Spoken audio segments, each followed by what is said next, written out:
follow subsequently and what happens to people, you know.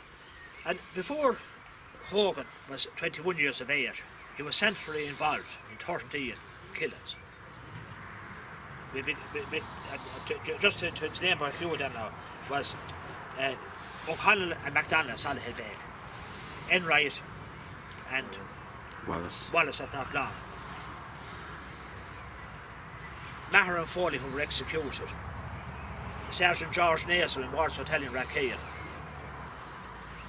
in Tullarowan with Quinn and Walsh, and there was a number of black and tans killed that day as well, and the execution of Keefe and Dermody as well, and such there. By 1960 all that was gone, because the man could not, you know, the discipline of he went on the run after Soloheadbeg, and I contend that he spent the rest of his life on the run. He was never happy in the place he was, only the place where he was going to be next. And that's the way his life went on.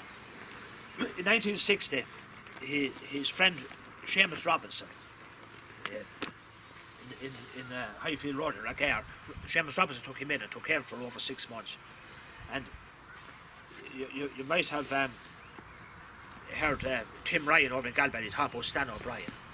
Stan worked with an auctioneer business in Dublin, and they found him a flat in North Great George Street.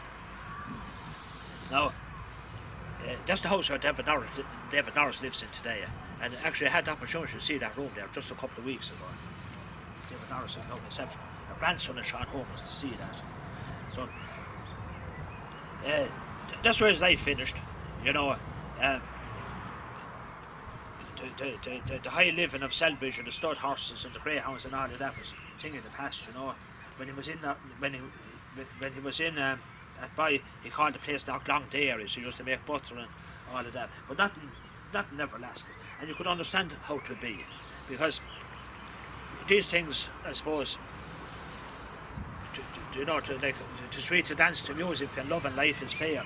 You know, when people are young, maybe these things don't impinge or affect them visibly. But as life goes on, then they have to live with these things. And the Land Commission farms, then they're all really worthless there. And this is how life went on for a lot of these fellas. You know, they got married late in life. Many never married. You know, their marriages were dysfunctional. You know, gambling, addiction, and all these sort of things. You know, but we're in a more tolerant and understanding time now we are, and you know, and I think the greatest sadness of much of these men of the War of Independence who we proclaim to be heroes, I think, is told here where I'm standing, and over there at that white headstone.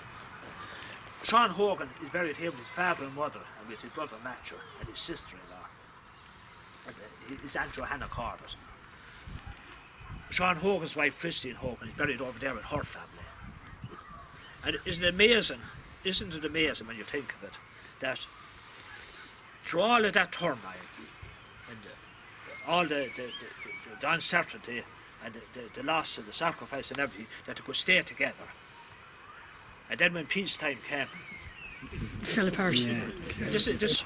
He said, and in adult life, he said, he remember meeting once, and he said it was like a meeting between 3 hostile foreign ministers. You know, he said, you know, to so nothing in common. Yeah, to so far. And like this is what conflict does, you know.